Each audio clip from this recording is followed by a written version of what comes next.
चालू कर. नमस्कार, मी ॲडव्होकेट ओंकार काळे.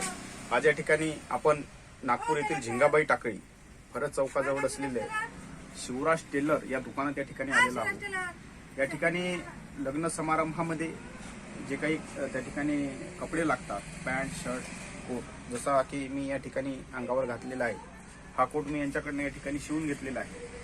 तर अशा पद्धतीचे सुंदर असे कोट त्या ठिकाणी हे बनवतात. आपण बघू शकता हे सगळे जे काही सूट आहेत ते सगळेच सूट यांनी या ठिकाणी बनवलेले आहे. त्यांचाच कपडा राहतो आणि कमी पैशामध्ये सुंदर असे कपडे हे त्या ठिकाणी बनवून देतात. तर आपण निश्चितपणे शिवराज टेलर यांच्याकडे आपण यावं आणि आपणही यांच्याकडनं स्वस्त दरामध्ये अशा पद्धतीचे कपडे बनवून घ्यावे. नमस्कार.